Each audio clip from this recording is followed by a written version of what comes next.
The smoke alarm never went off. That is the part Delia Carrasco keeps coming back to.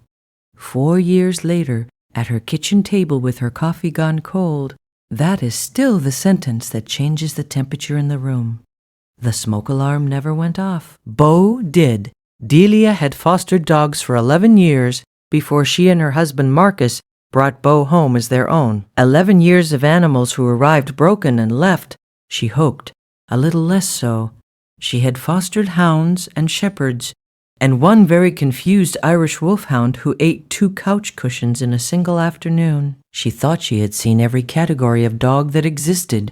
She had not seen Bo. He was a 4-year-old American pit bull terrier the rescue had pulled from a rural hoarding situation. 63 animals in a property that should have held 5. He arrived at their house in February, underweight, with 2 healed rib fractures the vet said had been sustained and left untreated, and a left ear that had been partially torn and reattached, poorly. He had, the intake paperwork noted, shown no aggression toward humans or other animals during intake. The intake volunteer had written in the comments field, "This dog is trying very hard to be okay." Their neighbor, Sandra, had seen Bo through the fence on his second day and said, with the particular certainty of someone who has never owned a dog, "That breed is dangerous. You have a 6-year-old. They had Maya, 6 years old, gap-toothed, convinced that Bo had chosen her specifically out of all possible humans, and was correct. By his 3rd week in their home, Bo slept on the floor beside her bed, positioned so that his body was between her and the door. Delia watched this and thought, "He's found his person." She was right. She didn't know yet how far that went. The night of April 14th was a Tuesday. Marcus was on a work trip in Phoenix. Maya was asleep by 8:30. Delia had stayed up until 11 doing laundry, had left a load in the dryer, and gone to bed. She woke to the sound of weight hitting her bedroom door. Not scratching, not barking. The dull percussion of 58 pounds of dog hitting a hollow core door with his shoulder. Rhythmically, without stopping. She sat up. The room smelled like nothing unusual. She checked her phone. 1:47 a.m. She said Bo's name. He hit the door again. She got up and opened it, and he was in the hall, turned toward the laundry room at the far end of the house, looking back at her. He moved toward the laundry room, stopped, looked back. His tail was not wagging. His ears were forward. She followed him. The dryer had stopped running.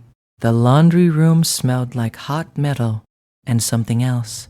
A dryness, a faint acrid edge she couldn't place.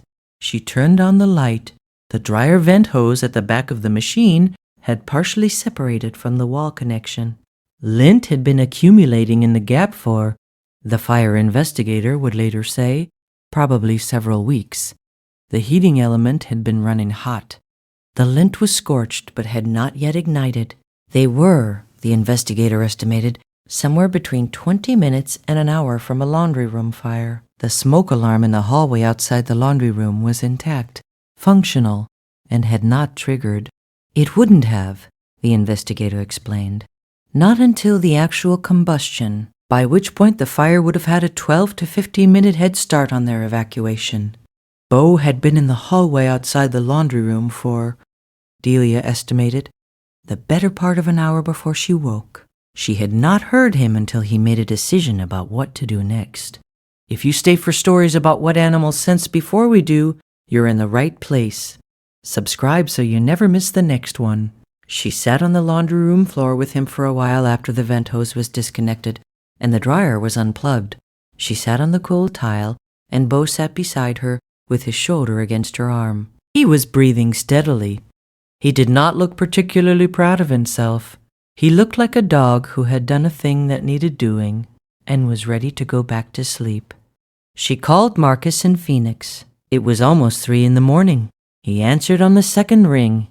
He drove home in the morning. "Has your dog ever done something you thought was misbehaving?"